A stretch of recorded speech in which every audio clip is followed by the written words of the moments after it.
გამარჯობა, მე ნატა მახვილაძე ვარ და თქვენ დღის ქრონიკას უყურებთ. რა იქნება ოფიციალური ბრიუსელის მორიგი დირექტივა ოპოზიციისთვის მუნიციპალურ არჩევნებზე?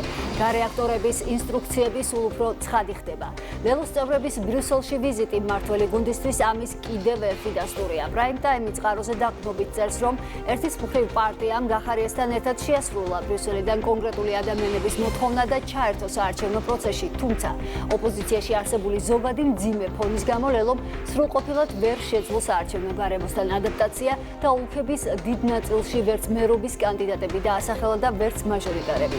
პარალელურად ამერიკის შეერთებული შტატების იუსტიციის დეპარტამენტში ფარას ფარგლებში რეგისტრირებულ დოკუმენტში ვკითხულობთ, რომ ერთიანმა ნაციონალურმა მოძრაობამ ლობისტურ კომპანიას $360,000 გადაუხადა. ლობისტური კომპანიის მოვალეობად განისაზღვრა პარტიის დიპლომატიური საქმიანობის მხარდაჭერა ამერიკის შეერთებულ შტატებში, ურთიერთობების გაღრმავება ამერიკულ მხარესთან და დახმარება საქართველოში თავისუფალი და სამართლიანი არჩევნების უზრუნველსაყოფად. ამავე დროს ნაციონალური მოძრაობის წევრები ვაშინგტონში არიან და ჯო ვილსონთან შეხვედრებს მართავენ. ოპოზიციის მხარდამჭერი ჯო ვილსონი კი მორიგ დეზინფორმაციას ავრცელებს და წერს, რომ ქართულმა ოცნებამ დონალდ ტრამპს მატყუარა არა უწოდა. მმართველი გუნდის თქმით, ჯო ვილსონის ფასიანი განცხადებაც ლობიზმის შედეგია. არჩევნებამდე კი 16 დღე დარჩა. მმართველი გუნდი ამომრჩევლებს ხვდება, ოპოზიცია კი ეგრეთ წოდებულ მშვიდობიან დამხობაზე საუბრობს. პოლიტიკურ საკითხებს დღეს ჩვენს ეთერში რეგიონული პოლიტიკისა და თვითმმართველობის კომიტეტის თავმჯდომარის პირველ მოადგილესთან ზვიად შალამბერიძესთან ერთად განვიხილავთ. დღის ქრონიკა ასევე განაგრძობს თქვენთვის მუნიციპალურ არჩევნებზე მაჟორიტარების პროგრამების გაცნობას. გადაცემის მეორე ნაწილში საკუთარ ხედვას ქართული ოცნების მაჟორიტარობის კანდიდატი საბურთალოზე არჩილ ნიჟარაძე გაგვაცნობს. მასასე მივესალმებით ჩვენს პირველ სტუმარს ზვიად შალამბერიძე გვერდება პირდაპირ ეთერში. ძალიან დიდი მადლობა ბატონ ზვიად, რომ მონაწილეობთ გადაცემაში. მოკლედ, მოგესალმებით ნატა. დირექტივები გარე აქტორებისგან სულ უფრო ნათელი ხდება. ლელო ბრიუსელშია, ნაციონალური მოძრაობის წევრები შტატებში არიან. მოვლენების როგორ განვითარებას მივიღებთ, როგორ ფიქრობთ მათი დაბრუნების შემდეგ?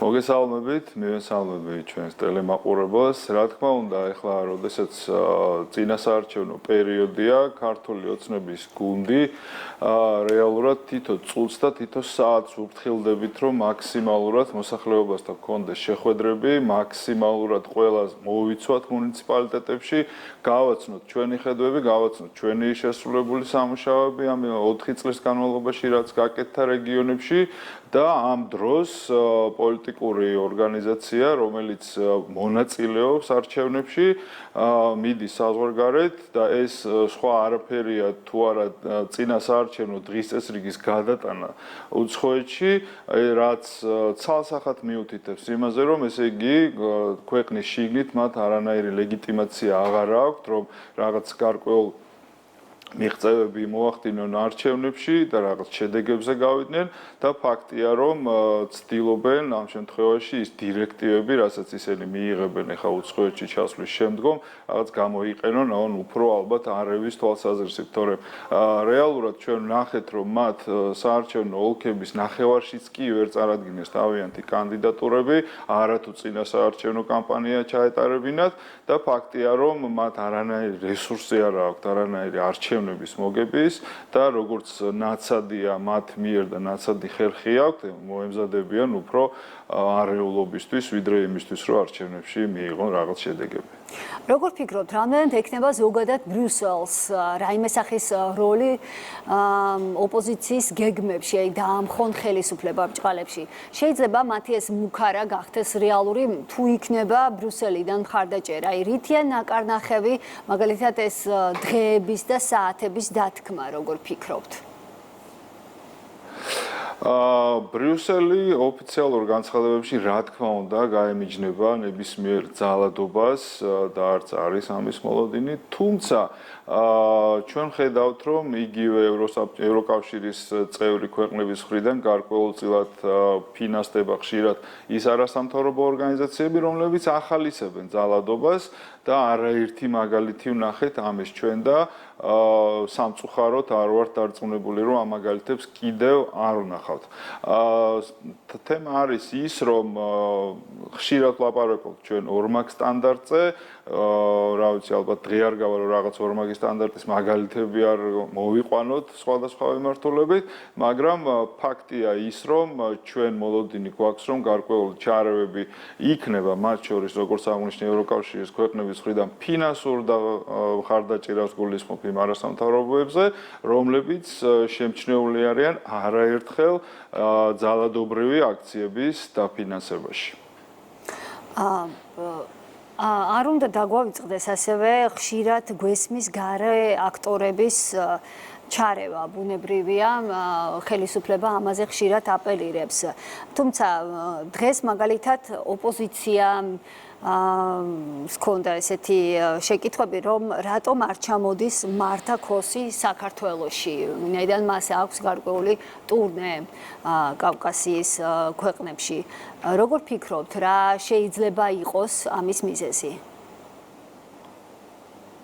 ჩვენ არაერთხელ გავაცხადეთ რეალურად, რომ მზად ვართ ნებისმიერი მისიის მასპინძლობისთვის, რომელიც გააკონტროლებს რეალურად არჩევნებს ჩვენს ქვეყანაში და არაერთხელ გავაცხადეთ ის, რომ ჩვენ არ ვატარებთ არჩევნებს ისე, რომ რაღაც დასამალი გქონდეს რეალურად, ხო, რაც დადასტურდა წინა არჩევნებში, საპარლამენტო არჩევნები, რომელიც ჩაუტარეთ 2024 წელს და ეხლაც, რა თქმა უნდა, ძალიან ბევრი მისია ჩამოდის საქართველოში არჩევნებზე დაკვირვებისთვის და კიდევ ერთხელ ჩვენ მივმართეთ ამ შემთხვევაში ევთოდის, რომ რა თქმა უნდა ჩამობრძანებული იყვნენ დამკვირვებლის სტატუსით, რაზეც როგორც იცით რა ტიპის განცხადებაც მოვისმინეთ და პასუხი, ესეც არაერთხელ ითქვა ჩვენი მხრიდან, რომ იყო თავის არიდება ერთგვარად იმ ბულინგის მხრიდან, იმ ბულინგისთვის, რომელიც ნახეთ ჩვენ წინა პერიოდში მათ მიმართ რაც განხორციელდა. ბატონ ზვიათ, არ უნდა დაგვავიწყდეს ისიც, რომ დაფინანსება ხშირად აქვთ ხოლმე სხვადასხვა პოლიტიკოსებს, მაგალითად საუბარი მაქვს ელენე ხოშტარიაზე, რომელსაც ანგარიშზე 100,000 დოლარის ეკვივალენტის რუბლები დაერიცხა სულ ცოტა ხნის წინ. როგორ ფიქრობთ, მისი პატიმრობაში დარჩენა ხომ არ არის ერთგვარი ბრჭყალებში თავდაცვა, რადგან ზუსტად იცის, რომ შესაძლოა 4 ოქტომბერს არაფერი მოხდეს? რა თქმა უნდა, ჩვენ არაერთხელ გვინახავს ზუსტად ოპოზიციური ლიდერების მხრიდან მათი თავის არიდება იმ პასუხისგებლობისგან, რა პასუხისგებლობაც შეიძლება მათ ჩვენი მოსახლეობის წინაშე გქონდეთ. და რა თქმა უნდა, როდესაც ისეთ განცხადებებს ვისმენთ ოპოზიციური მხრიდან, როგორიცაა დავუშვათ მშვიდობიანი დამხობა, იქ 2 მილიონი ადამიანის შეკრება და სხვა და 5 ოქტომბრიდან სრულიად ახალი, ესე ვთქვათ, ხელისუფლების შექმნა და ასე შემდეგ, ის თვითონაც ძალიან კარგად იციან, რომ ეს ყველაფერი არის შეუძლებელი. შეუძლებელია იმიტომ, რომ ისინი ძალიან დიდი ხანი არიან იმ დობისგან დაცლილი ქართველი მოსახლეობისგან, რომელმაც შეიძლება მსგავსი ლეგიტიმაცია მათ მისცეს. და თავისთავად, ეხლა მე ძალიან კარგად გაიმართლებს თავს გნებავთ ელენე ხოშტარია და გნებავთ სხვა, რომ ისინი არ ედგნენ სათავეში ამ მოძრაობას, მათ არ ჰქონდათ საშუალება, რომ ქართულ ხალხთან მდგარიყვნენ ამ შემთხვევაში და რამაც გამოიწვია დაუშვათ ეს, მაგრამ ქართული ხალხის წინაშე კი არ გაიმართლებენ თავს. მათ მოუწევთ გამართლება უცხოელების, მათი დამკვეთების წინაშე, იმიტომ რომ ქართული ხალხის წინაშე მათ აღარაფერი არ აქვს გასამართლებელი, იმიტომ რომ ქართულ ხალხმა 2012 წელს უკვე გაასამართლა ისინი, როდესაც პოლიტიკურ წარსულს ჩააბარა. თქვენც ახსენეთ, ახლა გარე დამკვეთები სულ ცოტა ხნის წინ გამოქვეყნდა სალომე ზურაბიშვილის ინტერვიუ, სადაც საუბრობს იმაზე, რომ საქართველოში ცვლილებების ორი სცენარი არსებობს, არჩევნები და საპროტესტო აქციები, სანამ არჩევნებამდე მიაღწევო. ციტირებ, საუბრობს იმაზეც, რომ გარკვეული სახის წინააღმდეგობაც უნდა იყოს და წინააღმდეგობა გარედან უნდა იყოს მხარდაჭერილი. როგორ ფიქრობთ, ამ შემთხვევაში ვისი იმედი აქვს ჭყალებში ზურაბიშვილს?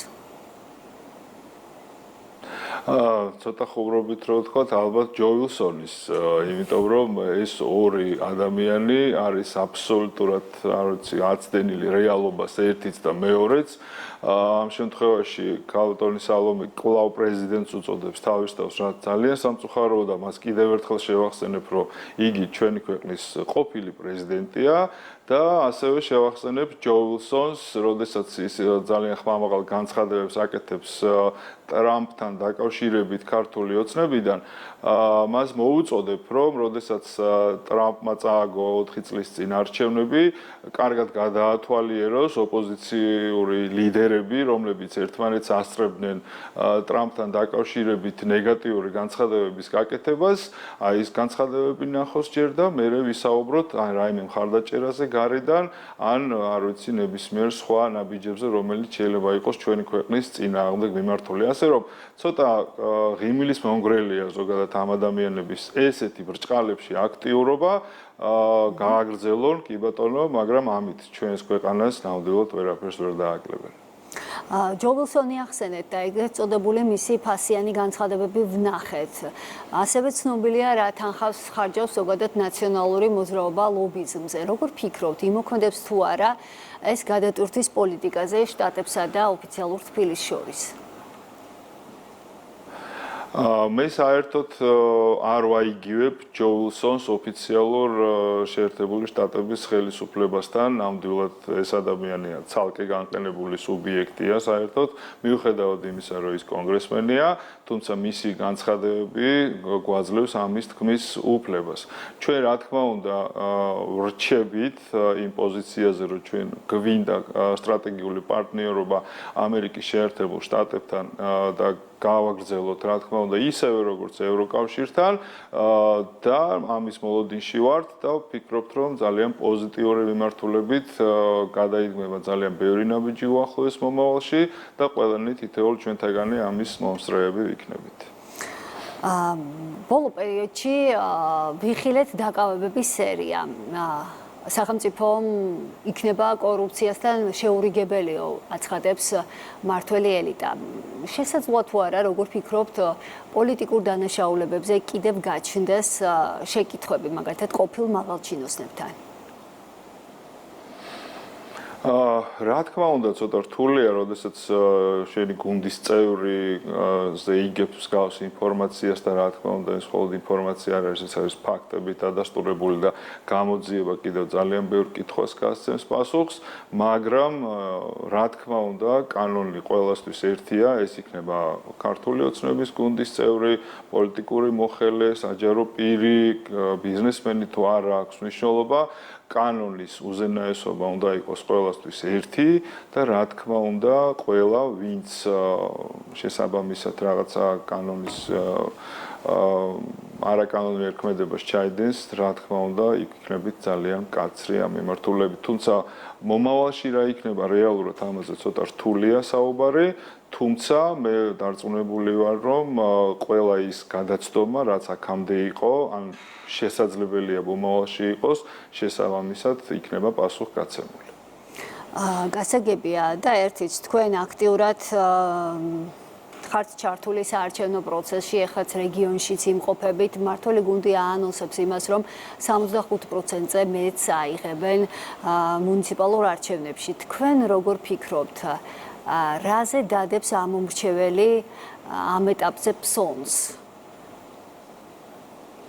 ჩვენ დავამტკიცეთ უკვე წლების განმავლობაში, რომ ქართული ოცნება არის ერთადერთი ძალა, რომელსაც ძალუს ჩვენი ქვეყნის განვითარება სწორი მიმართულებით, რომელიც პირველ რიგში ჩვენი მოსახლეობისთვის არის მისაღები.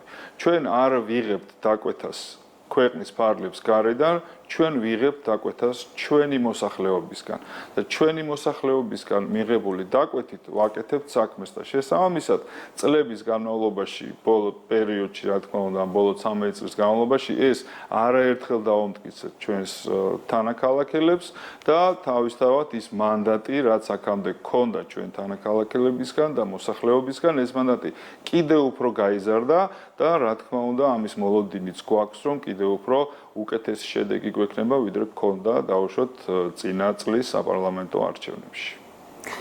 კარგი, ძალიან დიდი მადლობა ჩვენს ეთერში ზვიად შალამბერიძე საუბრობდა. ეხლა კი მესალმებით ჩვენს შემდეგ სტუმარს არჩილ ნიჟარაძე, ქართული ოცნების მაჟორიტარობის კანდიდატი საბურთალოზე გვერდება პირდაპირ ეთერში. ძალიან დიდი მადლობა ბატონო არჩილ, რომ მონაწილეობთ ჩვენს გადაცემაში. საზოგადოება. მესალმებით ნატა. დიახ. საზოგადოება. დიდი მადლობა მოწვევისათვის, მივესალმები თქვენს მაყურებელს. საზოგადოება გიცნობთ როგორც მომღერალს, საკმაოდ ადრეული ასაკიდან ქართულ სიმღერას ასრულებთ და არაერთ ანსამბლში მონაწილეობდით სხვადასხვა პროექტებში ასევე. ახლა თქვენს ცხოვრებაში შემოდის სრულიად განსხვავებული სფერო პოლიტიკა. რა სიახლეა თქვენთვის, რა ადგილს დაიკავებს პოლიტიკური საქმიანობა თქვენს ცხოვრებაში? აი როგორ ფიქრობთ, რატომ უნდა გენდოთ ამ მომრჩეველი? რა არის იმ დაპირებების ნუსხა, იმ საქმეების ჩამონათვალი, რომლითაც თქვენ წარდგებით ხოლმე ამ მომრჩევლის წინაშე, როცა მათთან კომუნიცირებთ? მოგესალმებით, პირველ რიგში მივესალმებით ჩვენს ტელემაყურებელს. დიდი მადლობა მოწვევისათვის. რა თქმა უნდა, საზოგადოება მე მიცნობს სიმღერით და ჩემთვის ძალიან დიდი პატივია ვემსახურო ქართულ კულტურას და ამ წლების განმავლობაში დიდი სიყვარული დავიმსახურე ამ ადამიანების და მაქსიმალურად რა თქმა უნდა ვუფრთხილდები ამ ურთიერთობებს. რაც შეეხება ჩემი ახალი ამპლუა, რომელშიც ახლა მოგევლინებით, ჩემთვის ძალიან მნიშვნელოვანია, რა თქმა უნდა, და საპასუხისმგებლოა და დიდი მადლობა მინდა გადაუხადო მართველ გუნდს ნდობისთვის და მე მაქსიმუმს გავაკეთებ იმისათვის, რომ ეს 4 წელი მომემსახურო ჩვენს მოსახლეობას გულწრფელად. თქვენ კეთს იყრეთ საბურთალოს რაიონში, კერძოდ აი თქვენი სამაჟორიტარო ოლქი მოიცავს, როგორც ცნობილია, კოსტავას, დოლიძეს, ხილიას და ბახტრიონის ქუჩებს. რამდენად კარგად იცნობთ ამ რაიონის გამოწვევებს? აი, რა სირთულეებია მთავარი გადასაჭრელი ამ პერიოდისთვის? კი ბატონო, ესე იგი საბურთალო ეს არის ადგილი, სადაც მე დავიბადე და გავიზარდე. ახლა ჩემს ოჯახთან ერთად საბურთალოზე ვცხოვრობ, რა თქმა უნდა მოსახლეობის საჭიროებებს კარგად ვიცნობ, თუმცა ამ ყველაფერს უფრო კარგად ვიგებ მათთან კომუნიკაციით და შეხვედრებისას. რაც შეეხება განხორციელებულ პროექტებს, რომელიც ბატონმა კახიმ და მისმა გუნდმა განახორციელა ქალაქის მასშტაბით, ეს პროცესები თვლი რომ უნდა გააგრძელდეს და მაქსიმალურად მხარს დავუჭერ ნებისმიერ ინიციატივას, რომელიც ქალაქის განვითარებისკენ იქნება მიმართული. რას გამოარჩევდით, აი მაგალითად უკვე შესრულებული პროექტებიდან? ასევე გკითხავთ, აი წინა საერჩევნო კამპანიის ფარგლებში დედაქალაქის მერობის კანდიდატმა და მოქმედა მერმა წარუდგინა საზოგადოებას ინფრასტრუქტურის პოლიტიკა და ნომერ პირველ პრიორიტეტად დაასახელა ამ მიმართულებით. რა იგეგმება თქვენ სამაჟორიტარო ოლქში, რომ გითხრათ? კი ბატონო, საბურთალო როგორც ყველამ ვიცით, მჭიდროდ დასახლებული რაიონია და მნიშვნელოვანია ინფრასტრუქტურის მოწესრიგება და რეკრეაციული სივრცეების მოწყობა. ეს რა თქმა უნდა ჩვენი პრიორიტეტი იქნება. წლების განმავლობაში ქაოტური მშენებლობები ნამდვილად უშლიდა ხელს ამ პროცესის განვითარებას. რასაც სისტემური მიდგომა სჭირდება. ამის ნათელი მაგალითია სპორტის სასახლის მიმდებარე ტერიტორიაზე არსებული სიტუაცია, სადაც თბილისის მერიამ ადგილმონაცვლეობის მეშვეობით შეძლო რიგი პრობლემების გადაჭრა და საბურთალოს გამგეობამ აქ 3 რეკრეაციული ზონის შექმნა. მოაწყო უბრალოდ რეკრეაციული ზონა, რითიც უკვე სარგებლობს ჩვენი მოსახლეობა. ამავე ტერიტორიაზე უმძიმესი მდგომარეობა იყო მიწისქვეშა კომუნიკაციების და ასევე გზის საფარი იყო დაზიანებული, შეუძლებელი იყო მოსახლეობისთვის გადაადგილება, ასევე ავტომობილებისთვის და ამ ეტაპზე მიმდინარეობს მასშტაბური ინფრასტრუქტურული პროექტი, რის შედეგადაც მოწესრიგდება ეს ყველა პრობლემა აღმოიფრხება და უკვე შეძლებს ჩვენი მოსახლეობა ამ ქუჩით სარგებლობას. ხაზი მინდა გაუსვა მასშტაბურ პროექტებს, რომელიც ჩემს ოლქში განახორციელა თბილისის მერიამ, ეს არის ჩიქოვანის, კოსტავას, შჩარტავას ქუჩის და მისი მიმდებარე ქუჩების რეაბილიტაცია. აქვე მე დააღვნიშნო ისიც, რომ 2017 წლიდან დღემდე გამგეობამ 125 ქუჩის სრული რეაბილიტაცია მოახდინა და განსაკუთრებულად მნიშვნელოვანია დასასვენებელი და გამწვანებული სივრცეების მოწყობა, რომელიც ჩვენი გუნდის პრიორიტეტი იქნება ამ 4 წლის განმავლობაში. მინდა შევეხო ასევე სულ ახლა დასრულებულ პროექტს, რომელიც პეკინის 33-39-ის მიმდებარე 5000 კვადრატული მეტრის ფართობზე სრულად რეაბილიტირდა სკვერი და ამით ის უკვე შეუძლიათ ისარგებლონ ჩვენმა მოსახლეობამ და მოკლედ მადლობას ვუხდი მოსახლეობასაც ჩართულობისათვის და რა თქმა უნდა გამგეობას და მერიას. თქვენ ახლა ახსენეთ, რომ მოსახლეობა არის საკმაოდ აქტიური და აქტიურად კომუნიცირებს თქვენთან. აი, როგორ მიმდინარეობს წინასაარჩევნო კამპანია, იცით რა კუთხით მინდა გკითხოთ, აი, შეხვედრებს როცა მართავთ მოსახლეობასთან, ძირითადად აი რა მოთხოვნები აქვთ ყველაზე ხშირად, რა ტიპის გამოწვევებზე გესაუბრებიან და ნუ განწყობებსაც ბუნებრივია ატყობთ და როგორ ფიქრობთ რა არის ამ კუთხით ყველაზე ისეთი შესამჩნევი და შთამბეჭდავი თქვენთვის, რას გამოარჩევდით? კი ბატონო, ესე იგი შეხვედრები რა თქმა უნდა თბილგარამოში მიმდინარეობს მოსახლეობასთან, იგრძნობა მათი ხარდაჭერა და გვერდში დგომა. რა თქმა უნდა ჩვენი ნდობა ჩვენი გუნდის მიმართ, რისთვისაც უღმეს მადლობას ვუხდი მათ. რა თქმა უნდა ამ პროცესებში მოსახლეობის ჩართულობა ძალიან მნიშვნელოვანია. სწორედ ეს მაგალითი მინდა მოგიყვანოთ, 350 ავტოფარეხის დემონტაჟი მოხდა საბურთალოს რაიონში და მის ადგილზე 10 რეკრეაციული სივრცე შეიქმნა და უკვე ამით სარგებლობს ჩვენი მოსახლეობა და მოსახლეობის ჩართულობის გარეშე და მათი თანხმობის გარეშე რა თქმა უნდა ამ ყველაფერს ჩვენ ვერ შევძლებდით, ამიტომ ძალიან მნიშვნელოვანია მათი ჩართულობა ჩვენი ქალაქის გალამაზების პროცესში. და დიდ მადლობას ვუხდი მათ ამ აქტიური ჩართულობისათვის. სამომავლოდ როგორ გეგმავთ მათთან კომუნიკაციას? რაიმე სახის გეგმა ხომ არ არსებობს? ანუ მაგალითად თქვენ ერთ-ერთ კოლეგას თუ არ ვწდებით დანის რაიონიდან გააქვს ესეთი გეგმა, რომ თითო ხმა, თითო წარმომადგენელი გამოარჩიოს და ყოველკვირეულად კონდეს მასთან შეხვედრა. თქვენ როგორ ფიქრობთ, როგორ მოხდება დაახლოება თქვენი და მოსახლეობის, ვინაიდან მათი ხმა ბრძანდებით და შესაბამისად საკმაოდ დიდი იმედი ექნება ბუნებრივია თქვენს ელექტორატს თქვენი. იცით რა, ახლაც აი ყოველდღიურად მიმდინარეობს მოსახლეობასთან კომუნიკაცია, რა თქმა უნდა, ეს გაგრძელდება 4 წლის განმავლობაში და ხშირად მექნება შეხვედრა მოსახლეობასთან და ერთად ვიმოქმედებთ, რა თქმა უნდა, რომ გადავჭათ ის პრობლემები, რაც მოსახლეობის მხრიდან ჟღერდება ამ შეხვედრებზე. მე თვითონ მაქსიმალურად ვეცდები, რომ ყოველდღიურად გქონდეს მათთან კომუნიკაცია და შეხვედრები.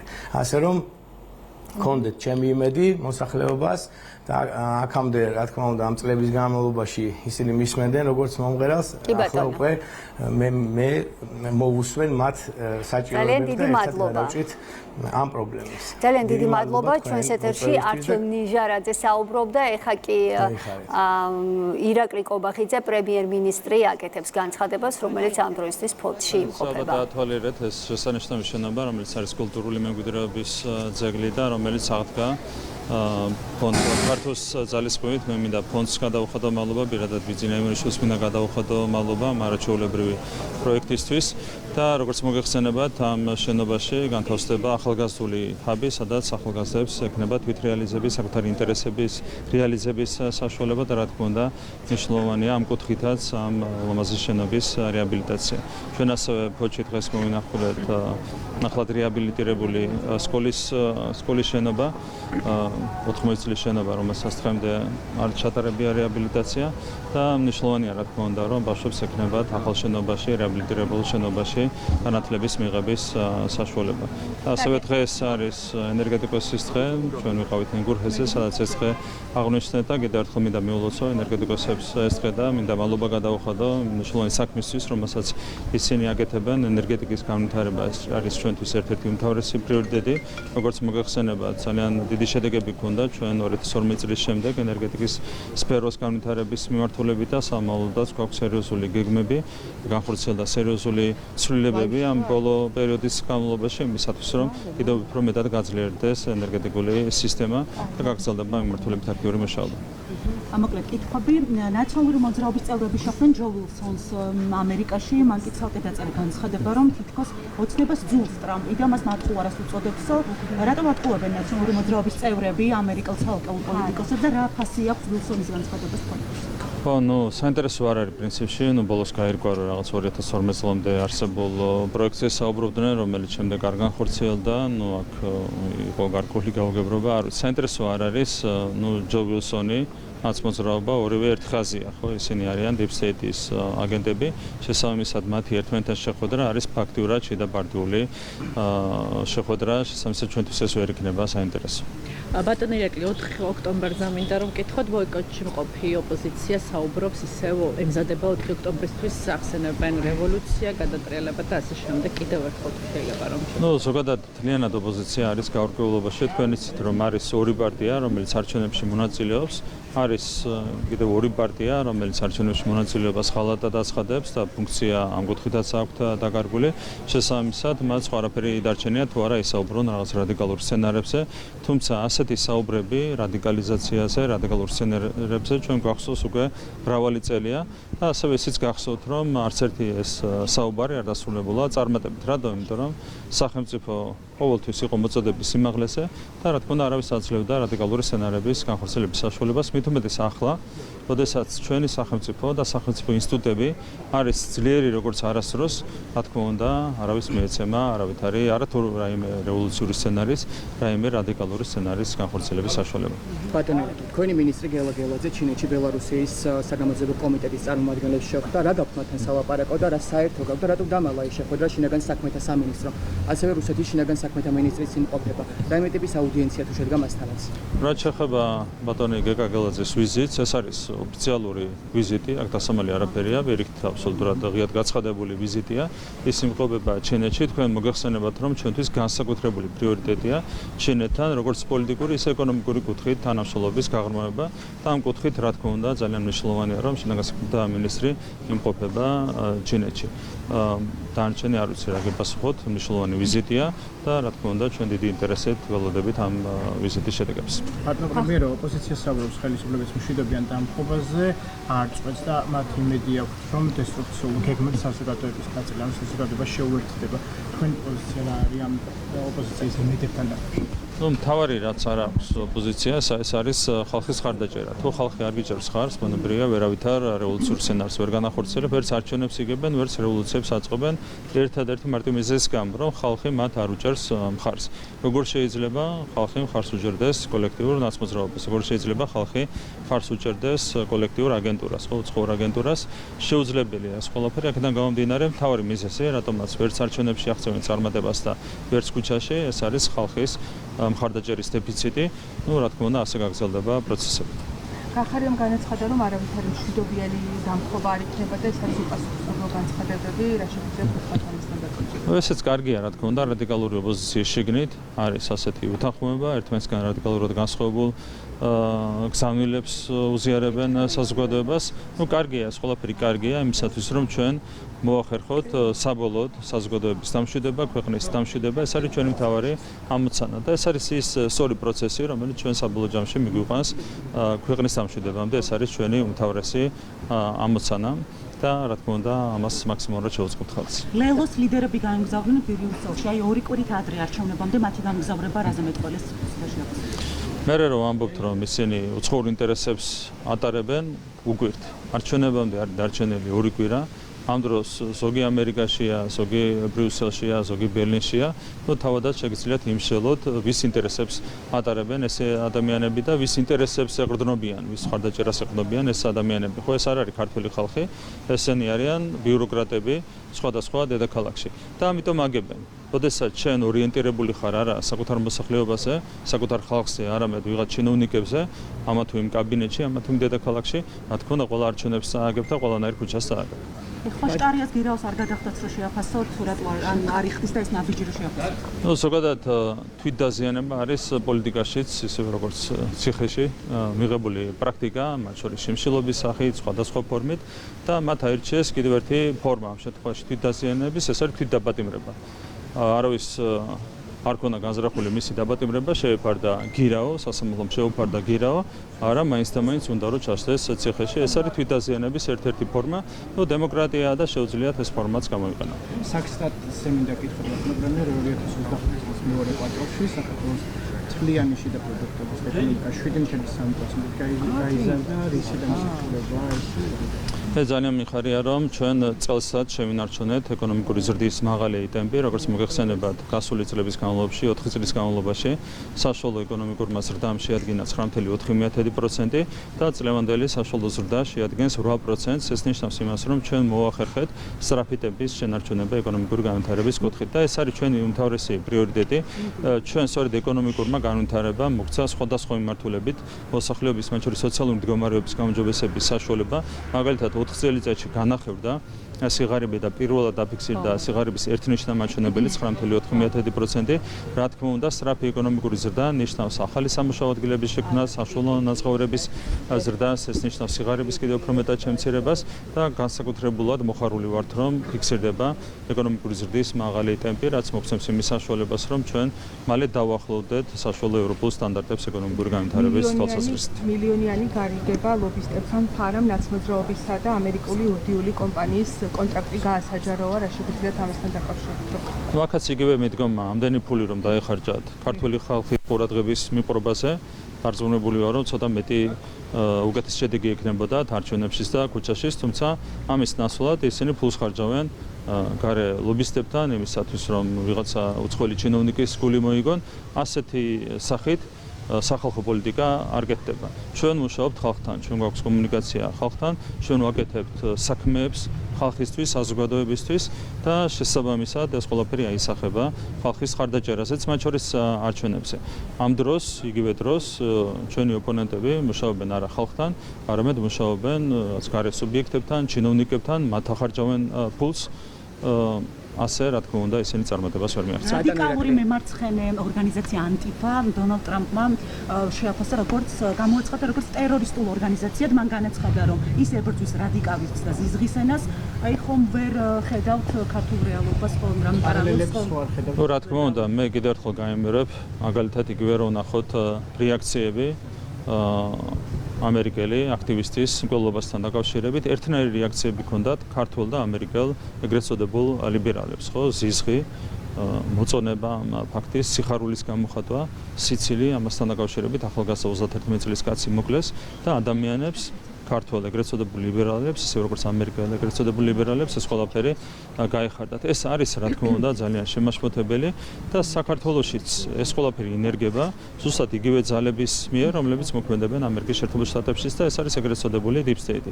ისინი ხელოვნურად ცდილობენ დანერგონ ჩანერგონ სიძულვილი ქართულ საზოგადოებაში, თუმცა მათი წარმატება არის ძალიან შეზღუდული, მაგრამ რა წარმატებასაც მიაღწიეს ეს მცირე სიძულვილის კერებიც, რაც გააჩინეს, ესეც არის შემაშფოთებელი. აქედან გამომდინარე, ჩვენ ყველაფერი უნდა გავაკეთოთ იმისათვის, რომ ეს სიძულვილის კერები მაქსიმალურად ჩავაფროთ ჩვენს საზოგადოებაში.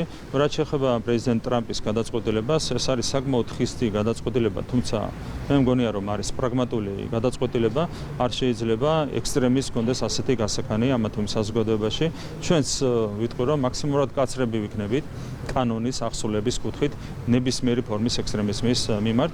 ეს სიმკაცრე არის საჭირო იმისათვის, რომ საზოგადოება განვითარდეს სწორად და ქვეყანა განვითარდეს სწორად. ბატონო ირაკლი, დანაშაულის კონტროლის ეფექტიანობით საქართველოს პოზიცია არის მსოფლიო ქვეყნების 20-ში და ეს სტატისტიკაც რომ შეგვიძლია. ესეც რეალურ მდგომარეობას ასახავს, თუმცა მე მინდა შეგახსენოთ, რომ ეს კვლევა არის ჩატარებული იქამდე, ვიდრე ჩვენ კიდევ უფრო მეტად გავუმკაცრებდით კანონის აღსრულებას. მე ვფიქრობ, რომ მომავალი წლის რეიტინგი იქნება კიდევ უფრო უკეთესი ჩვენი ქვეყნისთვის ყველა მიმართულებით, როგორც მოგეხსენებათ, იქნება ეს კორუფციული დანაშაული, ნარკოტიკული დანაშაული, ორგანიზებული დანაშაული თუ მათ შორის პოლიტიკურად მოტივირებული დანაშაული, ჩვენ ბოლო თვეების განმავლობაში უზრუნველყოფთ კანონის კიდევ უფრო მეტად მკაცრად აღსრულებას. შესაბამისად, მე ვფიქრობ, რომ ამ კუთხითაც ჩვენი რეიტინგები მომავალ წლისთვის კიდევ უფრო მეტად გამოჯობესდება. ბატონო ირაკლი, თუ მნიშვნელოვანი იყო გელაძის შეხვედრა, რატომ არ გამოაქვეყნა შინაგან საქმეთა სამინისტრომ, როდესაც სხვა შეხვედრებს წამში აქვეყნებენ და იქ რუსებიც იყვნენ? ვერ გეტყვით, მე არ ვიცი გამოქვეყნდა თუ არა, კიდევ ერთხელ გავიმეორებ, რუსები არაფერ შუაში არ არის, ეს იყო ვიზიტი ჩინეთში, მას ჰქონდა ოფიციალური სახე, ეს იყო ოფიციალური ვიზიტი.